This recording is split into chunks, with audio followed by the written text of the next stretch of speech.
Welcome, Michelle, if you want to take it away.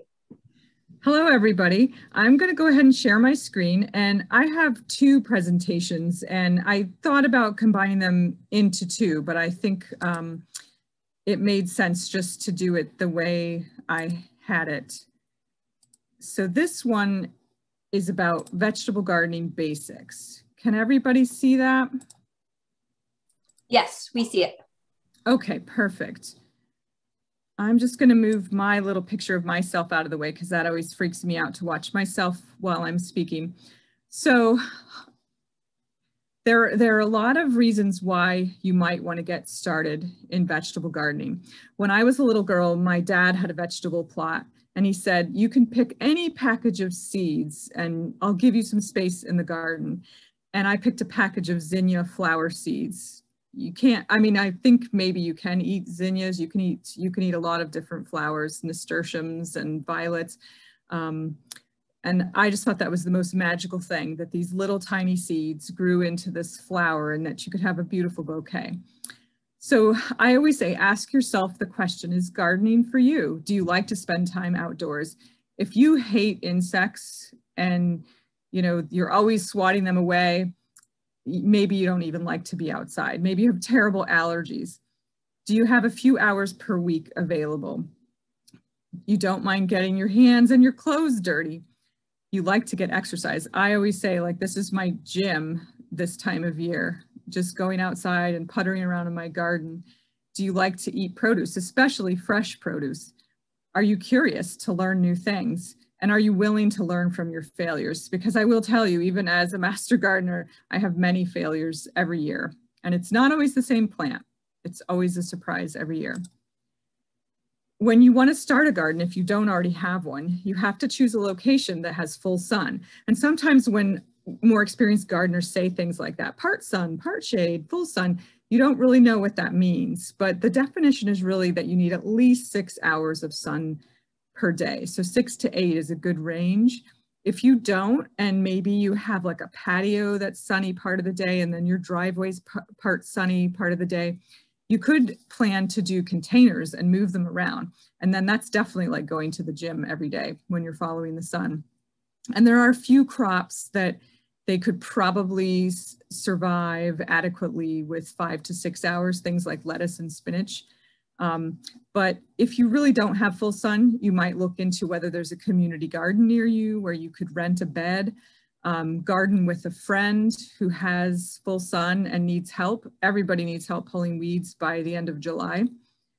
So that's an option. Do you have good drainage? If water just puddles in an area, that's not good because it can choke out all of the oxygen for your plant's roots. Do you have access to water? I've been trying to start a garden out in my lawn that's a meadow garden.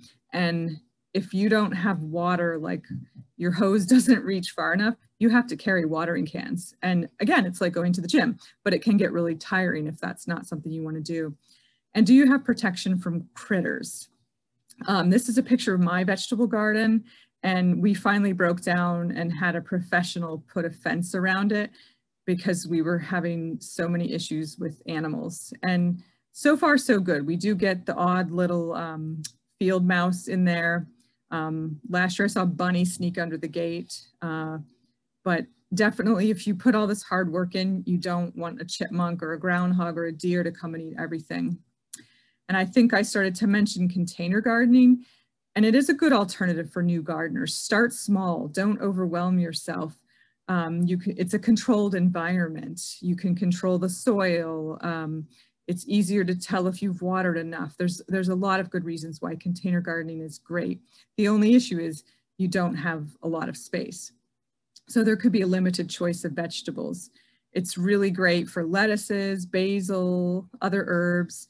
And just remember, when you put things in containers, you have to water more frequently and fertilize more frequently because the nutrients just kind of get washed through because you're watering a lot. There's a few good tools that I would recommend. Invest in a good quality hand trowel. I've bought a few, cheap ones, just, so you kind of have them all over. And I've many times just bent the handle like right in half. And so I finally bought a really nice one and I love it. A good hose is another good tool. A watering can, a nozzle, I forgot to put. A soaker hose is a great idea. We'll get to that later. Garden gloves if you don't like to get your hands super dirty. Sometimes I like to garden without gloves. It's kind of a personal preference, but I would recommend cutting your fingernails short or you'll be scrubbing all that dirt out. A shovel, a good gardening shovel. I actually got a really great one this year as a gift, and it's like designed for women, so it's more ergonomically friendly. So you can look for things like that. A cultivator or a scuffle hoe. In this picture on the right is a scuffle hoe. I've also heard it called a hula hoe. And you can see how it's got this kind of, I've heard it called a stirrup hoe as well. It looks like a stirrup that you would use to ride a horse. And that sort of slices through the weed's roots. And so that's a nice tool to have. And you can also just use your hands to pull weeds. A tub trug or a bucket. This blue thing is a tub trug, and you might have seen those like in front of your hardware store or in gardener catalogs. That's a really nice lightweight thing. You can use it to harvest your vegetables. You can use it to collect weeds in. A kneeling pad. As I get older, my knees can't take it the same as they used to. And so because I work for UConn, I always like to recommend a soil test. As a Connecticut resident, you can also get a free soil test through the Connecticut Agricultural Experiment Station. If you Google Connecticut Ag Experiment Station soil test, you'll get their website. And UConn's lab does a slightly different test. I always thought it would be fun to send a sample from the same area to each lab and see how they compare. But it's a great idea to get a soil test, especially if you're starting a new garden or your garden seems to be struggling. You'll know what kind of soil needs that you have. Also, pH matters. pH is a measure of the acidity in the soil, and certain plants like acidic soil, like blueberries or azaleas or rhododendrons. Those are perfect examples. Vegetables like a range that's more neutral, slightly acidic. And so if you had super acidic soil, your vegetables might suffer. Organic matter is a great thing. So if you're adding compost, that's organic matter. It helps the soil better hold on to water and nutrients. If you have really sandy soil, think about like a beach and the sand is just kind of running back and forth with the waves and it doesn't really hold on to anything. It's too granular. So plant nutrition is also important, but it's kind of like us. If we had a box of chocolates and we ate every chocolate in the box at once, that's like overindulging. You don't want to over fertilize your plants. You don't want to give them more than they need. And timing is important. And so I have a note here about planting and fruit set. So as you're planting things out, you could give them some fertilizer. You could use a granular and just kind of scratch it into the soil where you're planting. And when the fruit is setting, like for tomatoes, for example, that's also important. And you might see the number on a bag, something like 10-10-10 or 10-5-0. And that means the percentage by weight of nitrogen, phosphorus, and potassium. And you might hear people say NPK ratio, and that's what that is. So a 10-10-10 is sort of an all-purpose fertilizer. And you could use something like that. You could buy something specifically, you know, there's tomato tone by the same company, Espoma. Espoma carries like, you know, veggie tone, tomato tone, azalea tone, holly tone. You can buy specific fertilizers, or if you got a soil test and you said, I want to grow vegetables, they would recommend the right ratio for you. And it's important to know that if you put too much nitrogen on your plants, that could cause too much leafy growth, which is really great when you're growing lettuce or spinach or something like that. But if you're trying to get fruit like tomatoes or squash, you don't want to have so much leaf growth at the expense of fruit. So you also are going to need phosphorus, and potassium is also important. It's kind of like an immunobooster, and too much fertilizer runs off into the environment. So if you're putting too much down, you're just wasting it. You're wasting your money and you're polluting. And you can do fertilizer as compost. You could do it as bagged fertilizer. I should have put here, you can also do liquid fertilizer. So you might have heard of fish emulsion. You might, you know, just buy something like a Miracle Grow type product that you dilute in a watering can. And a lot of people ask us, how do I water my plants? Well, the best way, this should be number one, is water deeply, not frequently. You want to water 1 to 2 inches per week.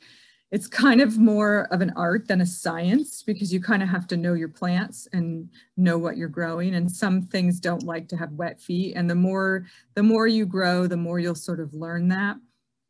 You want to try to keep the leaves dry, especially for a plant like tomatoes that are susceptible to fungal diseases like the blight. You want to water at the roots, and that's where a soaker hose is a great idea, or a drip hose. You really don't want to use an overhead sprinkler on your vegetable garden. Now, some people ask, what about when it rains, everything gets wet? And that is true. And we can't stop Mother Nature from raining on our garden. So that's where it's important to have space between your plants so they can dry out. And mulch is a great idea in a garden, not like the bagged pine bark mulch that you would put like in a flower bed or around shrubs, but other kinds of mulch. It could be shredded paper, it could be straw. You want to make sure it's straw and not hay with seeds in it. You could have chopped up leaves. You could just lay down sheets of newspaper, although sometimes that gets a little sort of slimy and messy. There are different ideas like that. You could even do grass clippings if you knew you didn't have like weed seeds or grass seeds in your clippings. Most of us do have weeds in our lawns, so you would risk putting weed seeds into your garden. And the other kind of mulch I didn't mention is you could buy the landscape like black fabric that you can put down. So what are you going to grow? I always ask myself, what do you like to eat? And I have this beautiful picture of Swiss chard there on the top. I think it's such a pretty plant, but I don't actually love it. And it grew so well, and nobody else really wanted to eat it in my family. So we had a lot of beautiful Swiss chard, and we were combing the internet and our cookbooks for recipes that we could use. So now I grow much less because I don't need very much. The picture below that has some peppers, some basil. Those are some really cool watermelon radishes that I love. Some arugula is one of my favorite greens to grow. So over the years, I've decided I'm going to grow what I really like to eat. And you can try to grow the things that are easier, the things that are less likely to have disease, the things that are less likely to get bothered by insects. You could grow things that are really valuable. You know, if you go to the farmer's market and you see this heirloom tomato and it's like $6 a pound, you're like, I want to grow one of those, and think about all the money you can save. And so that might be your motivation. You might want to do it for the taste of it, because a fresh harvested tomato is just so delicious. Even a fresh grown carrot, I never realized that till I grew my own carrots, that they taste different. And maybe you're doing it for nutrition. You know, once you pick the vegetable, its nutritional value already starts to decline. So maybe you want to be able to pick like fresh lettuce so you can have it with your dinner.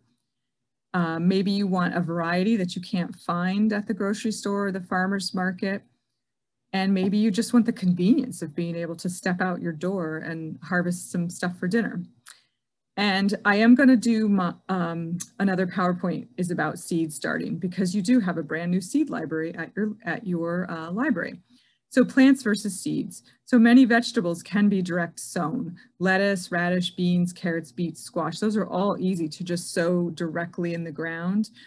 But there are some vegetables that we call the heat lovers, like tomatoes and eggplants and peppers.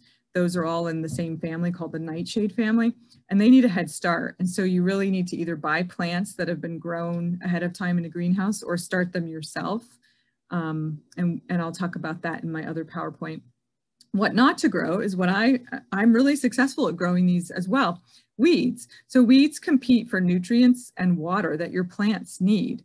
So you want to pull or cultivate them when they're small. Once they set seed, they will return year after year. There are some weeds that will set, you know, a few thousand seeds from one plant, and then it'll go down into your soil, and that's called your seed bank. And as you turn over your soil, you bring up old seeds that are down there, and they'll come up, and then they'll have the conditions making them viable, and they can germinate.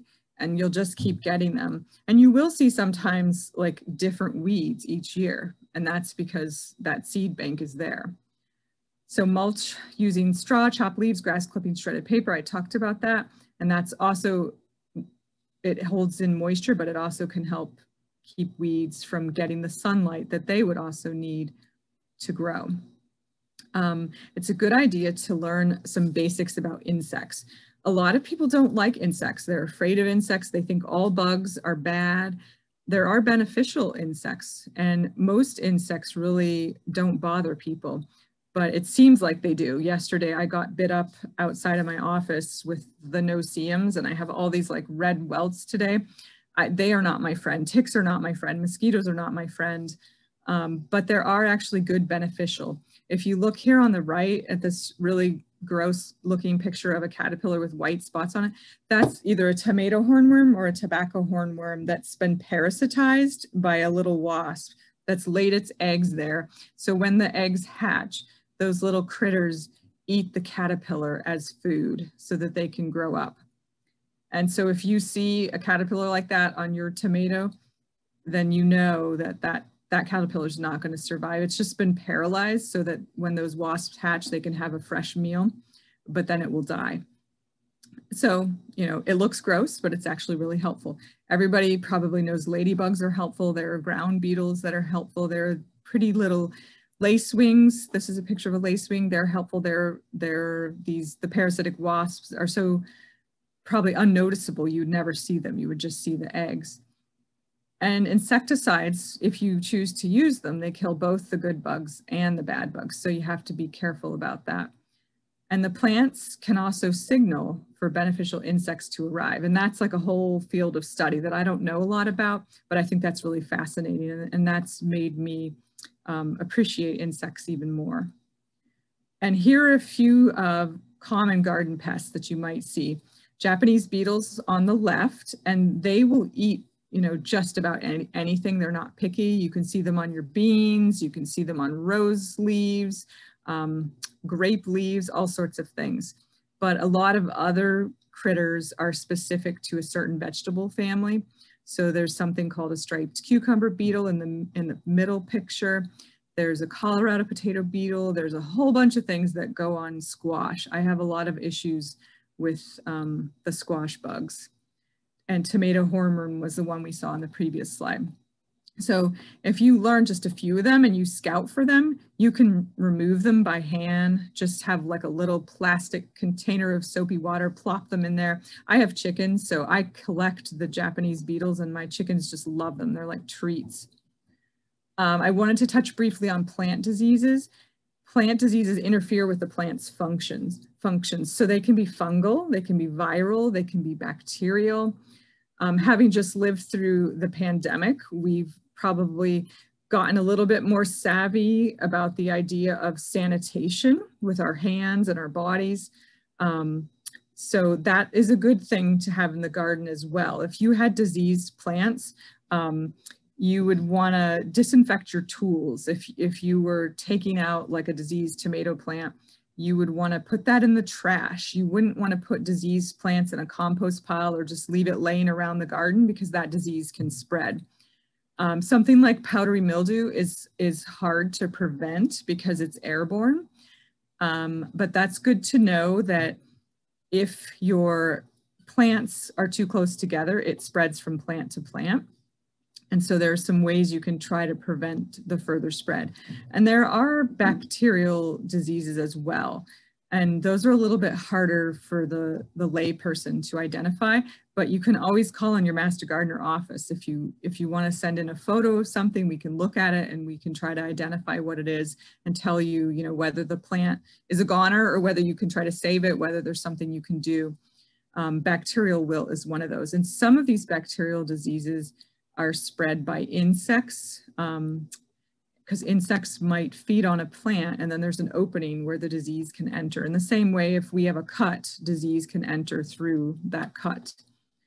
And there are some viruses too. You may have heard of the tobacco mosaic virus, cucumber mosaic virus. Those, I haven't really seen those in my garden or in any of the cases that we look at in our office. But this is just something we learn in the Master Gardener program. We call it the disease triangle.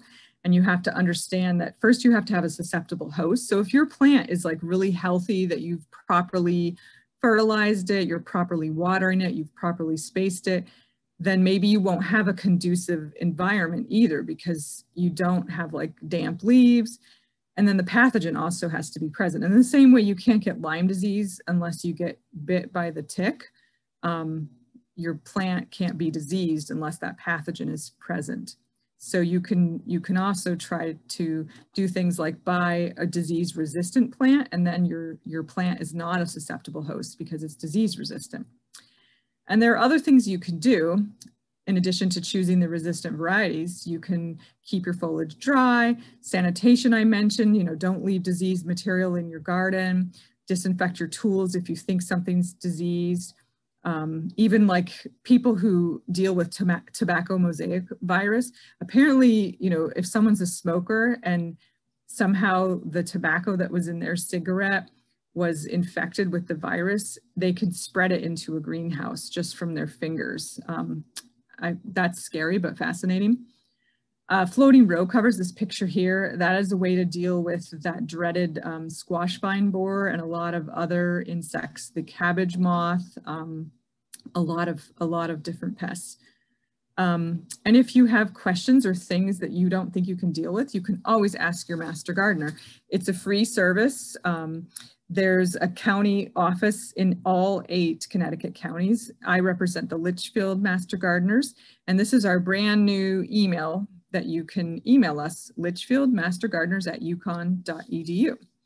So I'm going to stop sharing this one and open up my other one that goes a little bit into seed starting. Let me find that real quick.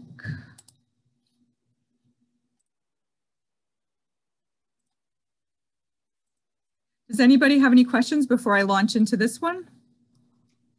So this is Kelly. I was wondering if you could repeat what it is we're supposed to Google to find out about the free soil test. Yes. So, and I can also type that into the chat when I'm done sharing, but that's the Connecticut Ag, so AG for agriculture, Connecticut Agricultural Experiment Station.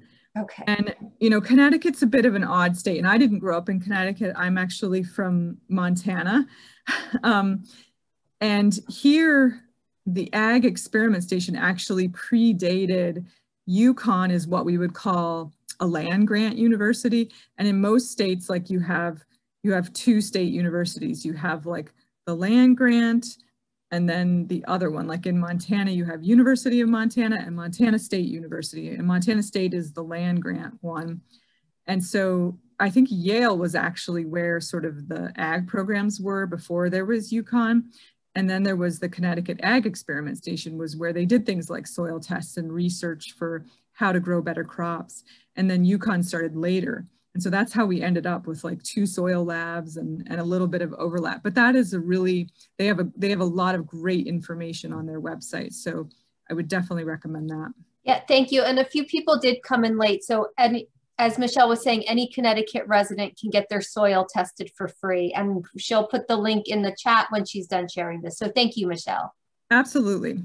So this is a talk on seed starting that I've given to a couple of libraries, and you can see my email there, and I just gave you like our shared email. This time of year, we have volunteers kind of staffing the phone, so to speak, but not really the phone because we're not in the office.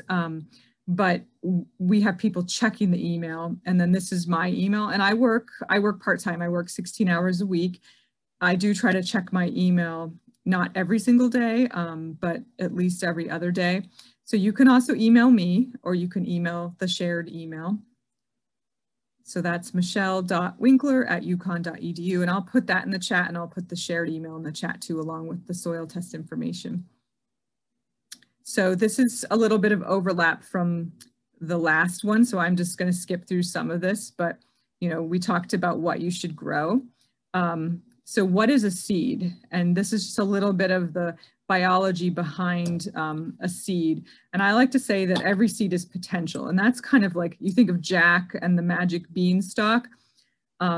you know, every seed has this potential to become a new plant, maybe a tiny little plant, maybe a huge plant like the Joe Pye weed that I showed you my picture standing next to. It has this protection. It has this tough outer shell called the seed coat, and it protects what's inside, similar to how an eggshell protects the little egg inside, the little chicken inside. And inside is this tiny little plant, and you can see in this diagram, and you don't need to know all these parts. But it's like the little embryo with leaves, roots, and stem, and its own little starter food supply. It's really cool. Where could you get seeds? You could get them at your seed library. You can get them at stores, places like Job Lot and the hardware store and Home Depot. They all have seeds. You can get them mail order through catalogs.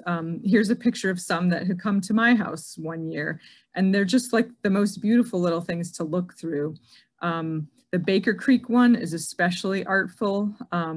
The websites can be really helpful. Johnny's has a lot of really great growing information. Even if you didn't buy your seeds from there, you can look up information. Other gardeners can give you seeds. Maybe they mail ordered a packet of seeds and it has 100 seeds and they only want to use 5 of the seeds. Seeds do last more than 1 year, but it's great. Like maybe you can get a better price. I know Johnny's gives a better price for larger quantities. Maybe you want to share it.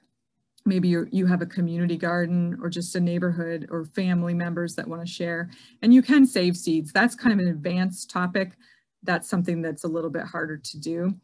This is saving seeds, not like the seeds you take off your plants, but a packet of seeds, they can last for many years. And there's this little rule of 100, which I think is maybe a little bit too sciencey for most of us, but the whole point of it is that you want to keep your seeds cool and not too moist. So you want to store them someplace. Like I would not leave my seeds out in a shed year round or in my garage. I would want it to be a more temperature controlled environment. You can use sealed containers. A lot of people like to use like little baby food jars. I didn't think to save any of those when my kids were babies.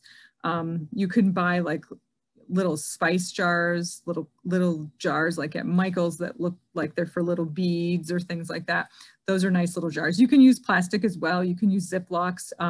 One thing I like are those little desiccant packets that come, like sometimes you'll find them like in a box of shoes. Sometimes you'll find them in vitamins.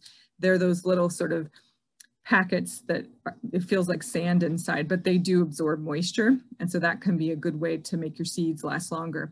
And you can go on the internet and you can find charts like this. This one is from a website called awaytogarden.com. And she's put up a seed viability chart. So you can look and see, oh, these beet seeds that I have, you know, in my laundry room drawer, I just found them and they're from like 2010. And, you know, Johnny says you could keep them for 5 years. Virginia Tech says 4 years. Well, 2010, oh, let's see, that's 11 years. I don't think I'm going to even try to use those seeds. And then you can see some like parsley, onions, parsnip. They really aren't great after a year. So, you know, the seeds that went into your seed library came from a donation from Ocean State Job Lot, and some of them came from Walmart. And you'll see on the seed packets an expiration date, and it doesn't mean you can't use them. And we're going to go into testing old seeds. And you can just take something really simple, like a damp paper towel. To make the math easy, I would take 10 seeds from the packet. I would make the paper towel damp, not where it's dripping, just where it's, you know, you've gotten it wet, you squeeze out most of the moisture, lay it flat, place 10 seeds on it, roll it up, and then put it in a plastic bag and put it in a warm spot. A lot of people would do that like on top of their refrigerator, it kind of stays warm. You might have another spot in your house that's warm, but not like hot. And you can check them when the packet says they should germinate, and then count how many germinated and multiply by 10, and then you'll get a percentage rate. And so over 70% is good. If only like 30% of your seeds germinated, you could still try to use them, but you might just have to really overplant to get the number of seedlings that you want. And when to plant seeds is also important. A lot of us get really eager during the winter and we want to start like tomatoes in February. Well, then they are going to be like the leggiest, funniest looking tomato plants by the time it's actually warm enough to plant them outside, because things like tomatoes really like to have warm feet. So it's not just that it got warm during the day, it's got to be warm at night and the soil has to have warmed up. And most of you probably know about the planting zone, and some charts like this will say that I live in zone 6. I live in Canton on the New Hartford line, and I actually live in 5B based on my experience. But if I were to plot myself, it would say, oh yeah, you seem like zone 6. And I'm like, I'm not zone 6. And there can be microclimates too. So it's a good idea to kind of have a sense of what your winters are like. And you can look at these temperature ranges. This is a bit tiny for you to read probably, but 5B and 5A and 6, if you look at those, it's like 6 says it goes down to -10 to -5. And you're like, well, does it really get that cold here? But every so often it will. There'll be like an overnight low. And so that does matter. Now, the internet can also be your friend for things like your last frost date. And when I moved to Connecticut, the first thing I heard was that you guys lived up in the cold corner. And so I thought that was really funny, but that is true. So I had typed in Torrington because that's where my office is. And it says each winter on average, your risk of frost is from October 5th through May 10th. Almost certainly, however, you will receive frost from October 9th through April 26th. You are almost guaranteed that you will not get frost from May 23rd through September 20th. Your frost-free growing season is around 148 days. And those are all really important numbers to know, because you'll see things on a seed packet that will tell you like how many days to germination, things like that. So this is another calculator, almanac.com. And I had typed in, I think 06790 is my office zip code. And this is what I got. The last spring frost is May 15th. I should have looked up the last spring frost for this year, but I think I did see frost on the lawn one morning in May, but it was definitely earlier than May 15th this year. So there's also variation every year. And you can look at the weather forecast too, that's helpful. When to plant seeds, you can use a book. This is a photocopy from a book at my office called Vegetable Gardening in the Northeast. And it has charts, and you can just sort of see, oh, this is the vegetable I want to grow. Okay, it says I can direct seed it or start it inside in May. And I think the black is sowing it inside, like in little pots. The blue is sowing it directly outside. Here's a nice little card that came with some seeds I ordered from this company. It's a nice little visual. So you can find things, you can probably find this card on their website. They have a lot of information on their website too. Here's the back of a seed packet. It talks about germination. So if you were testing your seeds and it said days to germination, 6 to 8 days or something, and nothing had, this one says 5 to 10 days, and nothing had germinated after like 15 days, you're like, I think those seeds are not good, and you would have to start over. Soil temperature is very important. They like to be warm. Planting depth, follow that. Don't plant it too deep. I'll show you a couple of my tools when I'm not sharing my screen, but I made a little handmade tool so that I would know what a 1/4 inch was and what a 1/2 inch was. And spacing is also important, and transplanting, and the days to harvest. So if you were trying to grow something that needed, 177 days till harvest, and we only have a growing season that's 148 days long, you're going to either have to start that ahead of time, like in a greenhouse, or you're going to have to finish it in a greenhouse. And maybe, maybe that kind of plant we probably just shouldn't grow. There's a lot of supplies you can get. I like to sort of source homemade things. You can make newspaper pots. These are old milk cartons.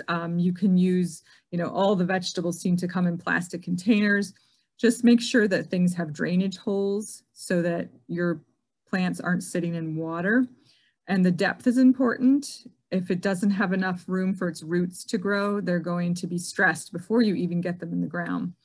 Plastic covers, it can even just be saran wrap or like a bag, a Ziploc bag to hold in the heat before the seeds germinate. That's useful. A heat mat can be helpful, or just a warm place in your house.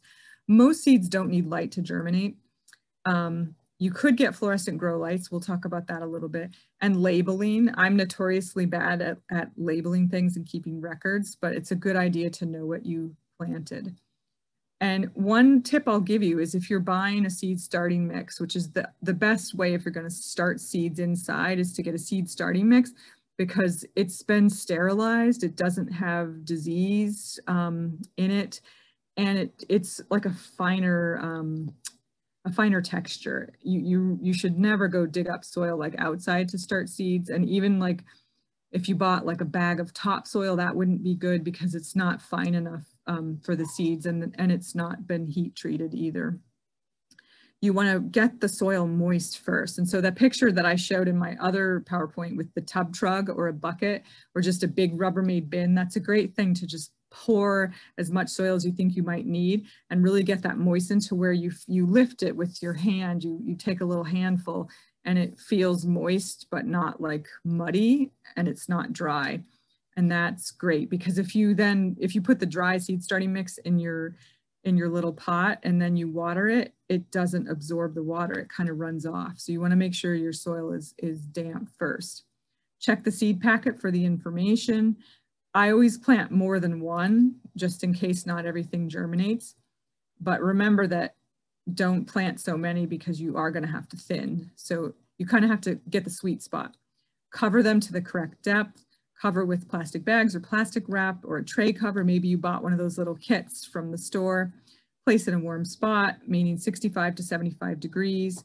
If you have a wood stove in your house, maybe that room like stays much warmer than the rest of your house. That might be a good spot. And almost no vegetable seeds need light to germinate. There are some flower seeds for outdoors that do, but that would be the rare exception for vegetables.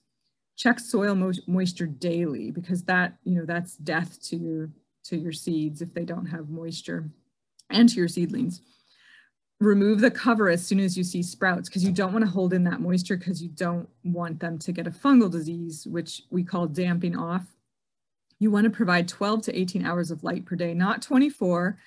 And if you tried to use like a sunny window in your house and you were starting in March, you don't have 12 hours of sunlight. So you might want to supplement with some lights. And they don't have to be fancy grow lights, because you're not trying to produce fruit inside your house. You're just trying to get the green part going. So it could just be a fluorescent shop light. That would work. And you want to hang them a couple of inches from your seedlings, not too close, because you don't want to burn them. And so you have to lift them up as they grow. You want to look for the true leaves. So when you see a sprout, those are just the little seed that was inside. That's a little plant that was already inside the seed. And so when it has a second set of leaves, that's when you know you got to start thinning. And so I always say it's better to get like a little nice pair of scissors that you can go in and you can snip off the ones you don't want. Because when you pull the seedling, you disturb the roots of the one that you're keeping. Alternatively, you could take them all out of the little pot and move the one you're keeping into its own pot that's a little bit bigger, so it has room for its roots to grow. And you want to feed with a liquid fertilizer, and you want to dilute it because you don't want to burn those leaves with too much nitrogen. And you want to check daily and water as needed. Don't try to put them on a schedule where I always water at 9 a.m. because you don't want to overwater either. And again, watering is sort of an art more than a science. You want to give them room to grow, and you want to be aware of transplant shock. In the same way that someone can reject an organ if they had an organ transplant, when you take this little, you completely change the conditions it was growing in. It's windy, the sun is much more intense than any grow light you can buy. The temperature fluctuates. So you want to kind of gradually introduce to, and that's called hardening off. And that's just changing the light, heat, and water over a few days or a week or so. And transplanting, it's kind to your plant if you do it on a cloudy day, so they're not in the bright sun, or do it later in the day so they don't have the full day of sunlight. They're just sort of common sense things like that to help them out. And there are plants that don't want to be started inside. Carrots, parsnips, radish, corn, they don't really like to have their roots disturbed. So if you see those for sale at the nursery, I would kind of beware. They really may not thrive if you have to transplant them. One way you can get around that is to start things in those little cow pots or peat pots and plant that whole thing, or in the newspaper pot and plant the whole thing, and then you're not troubling the roots. we talked a little bit already about things that need a longer versus shorter growing season. So use those seed packets or catalogs to gather that information, or the plant tag if you buy plants, and it will tell you what you need to know, hopefully. And if not, you can ask the master gardeners. I love to grow some annual flowers every year. Marigolds are actually a good pest repellent. Zinnias, because I grew them as a child, so it brings back happy memories. Cosmos are just so fun and cheerful. These are really, nasturtiums are another one I like to grow. And it's just fun to have a little bit of color in your garden. So this is my last slide. This is a carrot that I grew because I didn't thin properly. So cool art, but, and you know, you could certainly eat it really kind of funky looking, but that's what happens when you don't thin. All right, let me stop sharing this.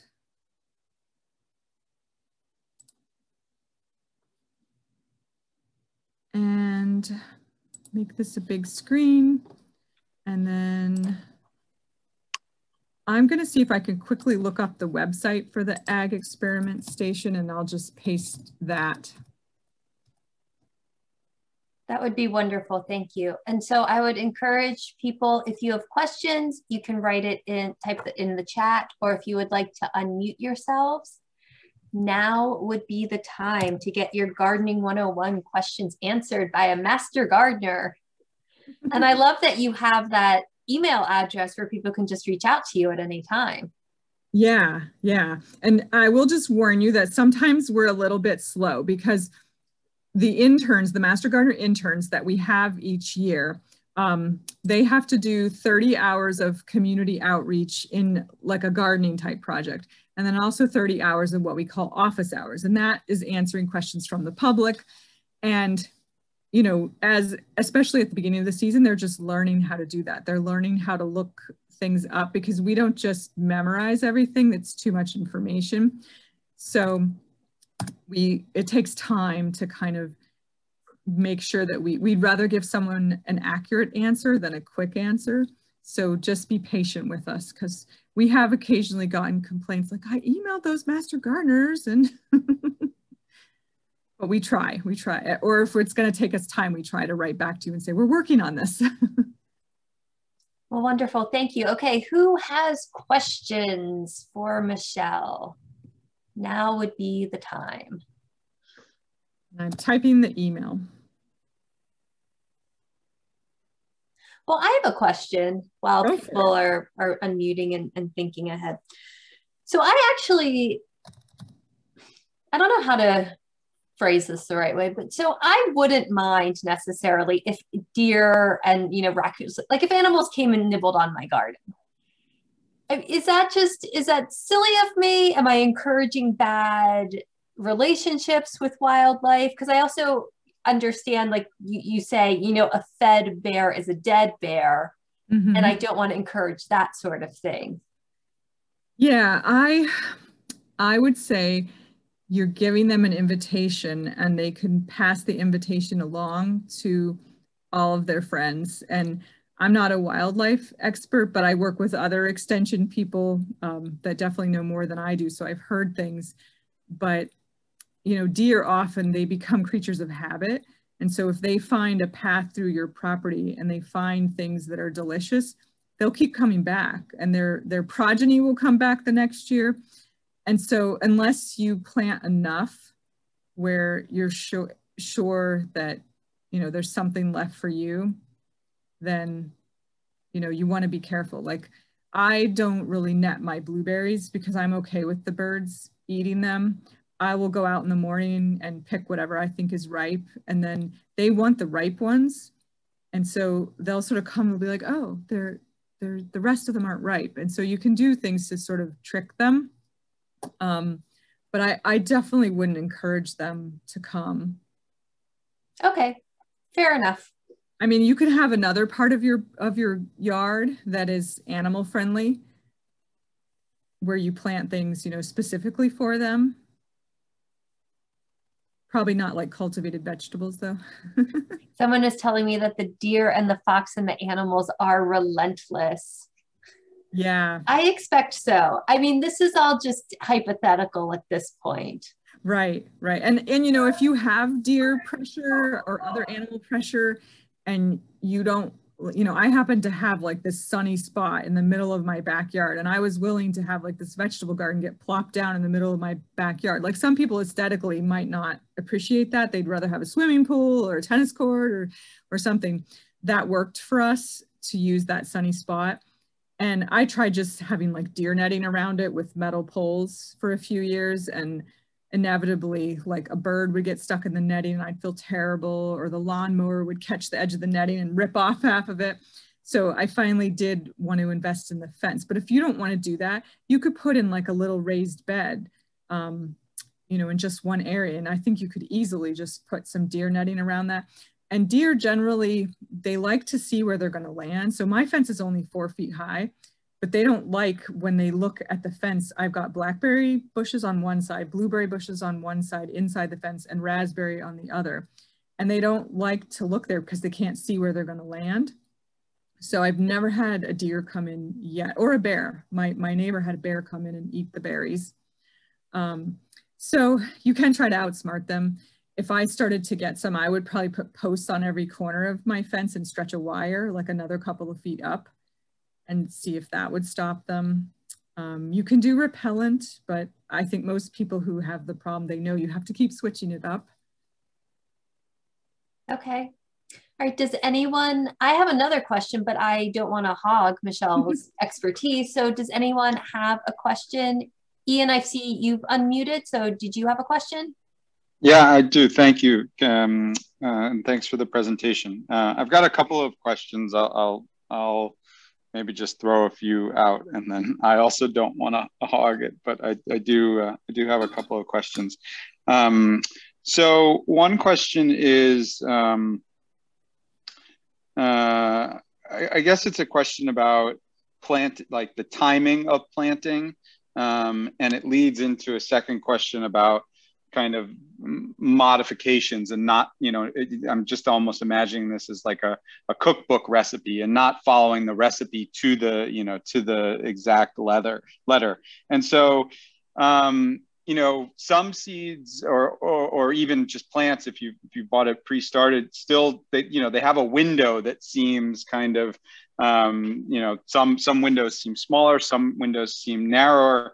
And I guess I'm just wondering, you know, can you kind of push you know, especially for a beginner gardener who finds, you know, themselves kind of not planning out everything in February because they've done it before, but kind of like at the end of May being like, I'd like to go grow eggplants, and then going to the store and seeing the eggplant seed saying like, you were supposed to start this at the beginning, and me saying like, can I get away with it? So I think that's, you know, that's one question, is just, if it does have a long window, do you just kind of decide, you know, maybe if it's something like spinach that maybe can grow all season, you kind of stagger, plant some soon and then eat it and then plant more later. But also if it seems like you're maybe pushing the window, can you push it and maybe you'll just have smaller eggplants, or maybe you'll have to, I think you mentioned like finish it indoors. So could you speak to those?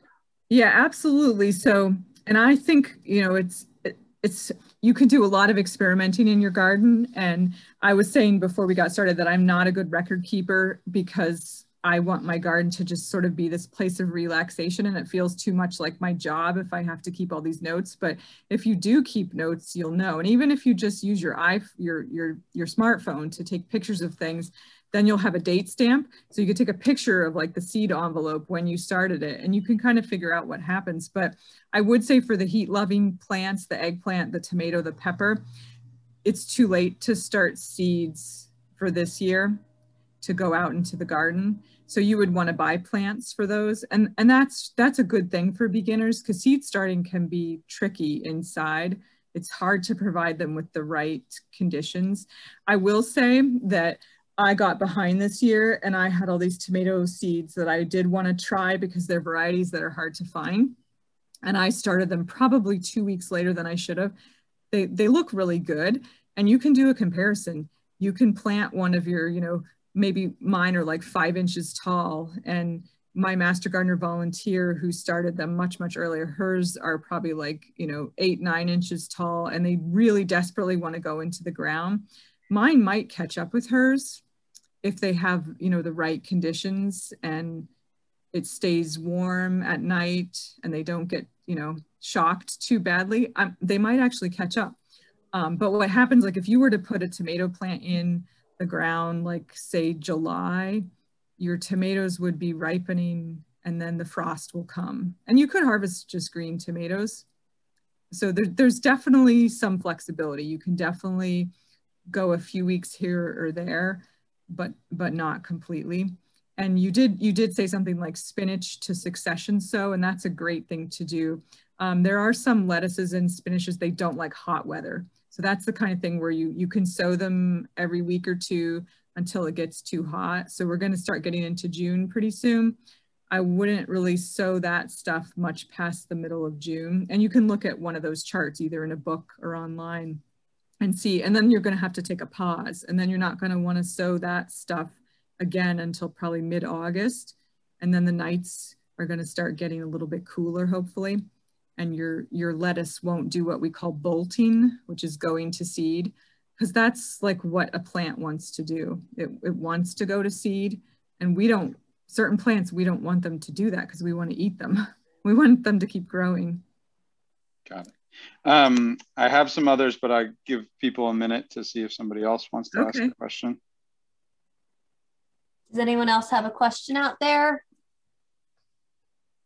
Feel free to unmute or just type it in the chat.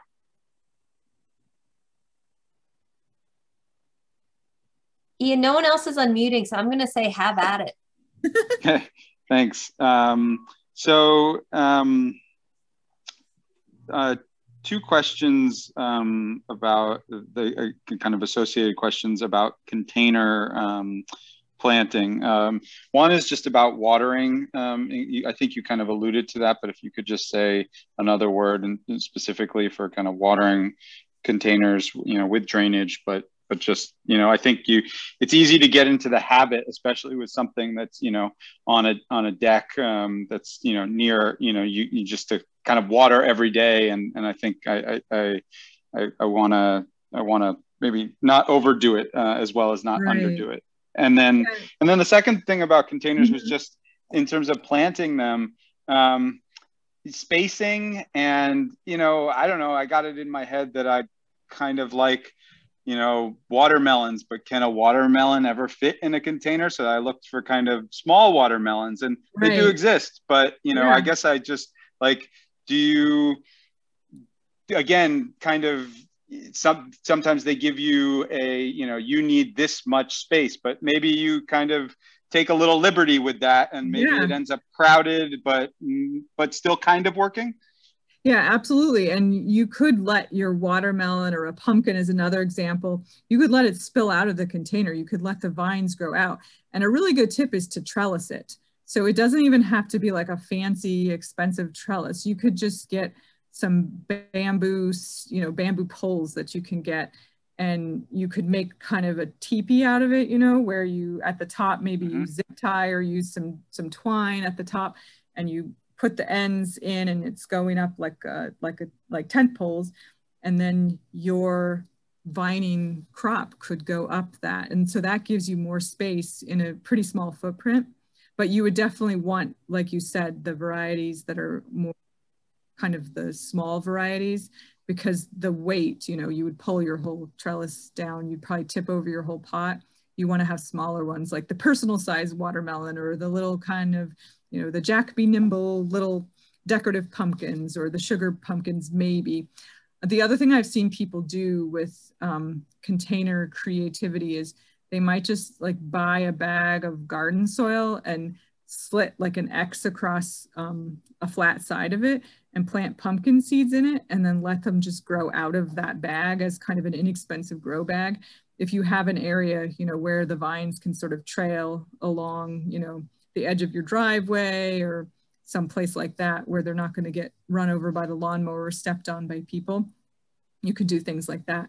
And I think it's like this opportunity to be creative. You can That's use great. containers that aren't even meant to be containers, as long as you put drainage in them, and that's important. And your watering question was, you know, I think it's better to water them every day than to be neglectful, because the two things, you know, you can kill a plant by overwatering it, but you can also kill it by not watering it.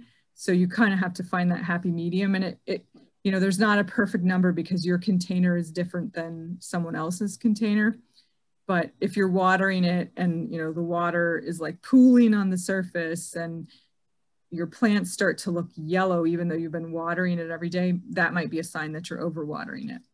And definitely, like if you had a plant that looked like it was struggling, take a picture of it and send it to the email and we'll look at it. And, you know, we might send you some follow-up questions and say, what else can you tell us? And you can kind of just practice makes perfect, is that old adage, but I think it's true that the more you do it, the more you're like, yeah, this makes sense. The light bulb finally went off.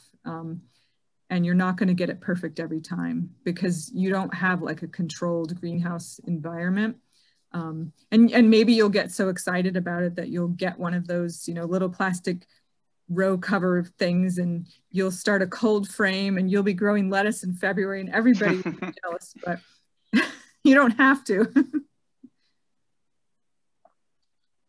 All right, I've got my last two. If you don't have time for them, or you want to get to Kelly's I don't question. mind if Kelly doesn't mind. No, not at all. And if you need to sign off at 6:30, we are recording this and I'll be sending the link to everyone. So Ian, if you want to go ahead, that's perfectly fine. Great, thanks. These are on different subjects, but I'll say them at the same time. Take them however you want. One is just if you could say a word about pollinators and, you know, how to, especially, you know, I'm thinking about container gardening and vegetables and really gardening for home food use, but also trying to create an environment then that, you know, so you don't have the full support of the rest of a garden, but you want to create a environment that's, you know, really happy and healthy for bees and hummingbirds. And, you know, so if you could talk to kind of specific plants or things you do, tricks, I'd love it. And then lastly, I was wondering if you could just say a word about heirloom seeds and what that means when we encounter it. Yeah, so let me answer the seed one first, and then I have a clarifying question for you about your first question. But the heirloom seeds, so those are seeds. Off the top of my head, I couldn't tell you like the definition, the textbook definition, but they're seeds that they're plants that have been cultivated for a long time. So I don't know the number, you know, is it 50 years? Is it 40 years? They're not hybrid. So when you hybridize, if you remember from like high school biology class, like you're crossing two things. So, you know, when two humans cross, and do you remember like big B, little b was like, you know, brown eyes, blue eyes, and you had this 25% chance of having the blue-eyed baby or something. So that's like plant genetics. So a lot of things have been hybridized over time. So heirloom varieties are those kind of traditional varieties that haven't had all that plant breeding done to them. A lot of times they're not disease resistant because disease resistant researchers have bred disease resistant into things like tomatoes. So the classic example is like the Brandywine tomato is one of the most delicious tomatoes I've ever tried, but it's not blight resistant. If the blight comes in, it just wipes out your plants. Like you lose your foliage. It's pretty devastating, late blight especially. And so at Cornell, they were breeding a cross between Brandywine and some disease resistant varieties. And they got one called Brandywise, which Fruition Seeds, that was one of the ones I had like a seed planting guideline. They sell those seeds. So you can try to do things like that. Well, then it's not a true heirloom anymore because it's been bred. So it's kind of a taste thing, you know, and if you can be careful in your garden and try to like keep that disease pressure down, you know, don't water your tomatoes from above, water them, you know, down at the base. Put, you know, some mulch down. You know, I do use that black landscape fabric mulch with my tomatoes now. I don't use it in my other beds. I think it's kind of ugly. It breaks down every year. It's not very environmentally friendly. There's a lot of reasons why I don't like it, but I will use it in my tomato bed, my 4x8 tomato bed, just to keep the soil from splashing up, because some of those pathogens are soil borne. So you kind of make that trade-off. Like, do I want a foolproof, I'm going to get the beefsteak tomato that's disease resistant because I want to make sure I get a crop, or do I want that delicious magical taste of the brandy wine? And then does that answer that question? Yep. Okay. And then your other question was about pollinator plants. So were you wondering what you could do for them within containers or beyond container gardening? Yeah, within container garden. Okay. But just any thoughts you have? I would highly recommend growing some zinnias in a container then, and I would look for the shorter varieties. Yep. So that's a great pollinator annual. I'm trying to think. You can grow perennials in pots as well. I think, butterfly weed. That's the Latin name is Asclepias, and there's like the common milkweed. There's butterfly weed, which is another type of milkweed, and then there's swamp milkweed. Those are the 3 varieties that are native to Connecticut. That's the plant that a lot of people talk about because monarchs, they need to lay their eggs on milkweed because that's the only food that their caterpillars eat. Monarch butterflies can take nectar from all kinds of flowers, but the caterpillars need that as their food source. So, if that was an experiment you wanted to do to help monarchs, you could certainly buy some, plants at the nursery and put them, try to do as big a container as you can. And because a lot of pollinator plants, what we like to tell people is that the pollinators prefer a patch. So they don't just want one plant that they like, they want a whole patch of that plant. And the number that I've heard is often like 3 square feet. So think of like a 3x3 chunk of space. And that's a little bit harder to do in containers, but you could be creative because you could group multiple containers together. So you could try that and see how that works. But I would start with an easy annual like zinnias to begin with. That's really the patch point is really helpful too.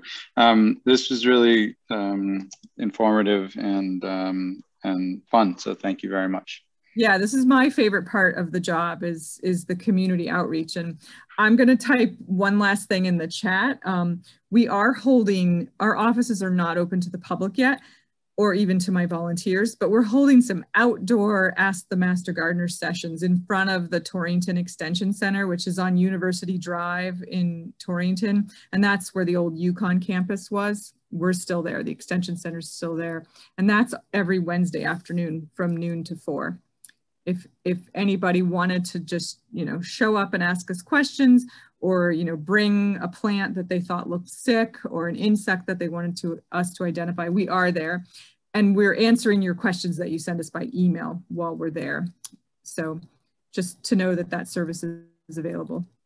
And Michelle, we can bring indoor plants, right? If that's a stupid question, I apologize, yes. But okay. No. Absolutely. We answer questions. We're not allowed to answer questions about things like bed bugs, and really technically not ticks either, because those are, disease causing.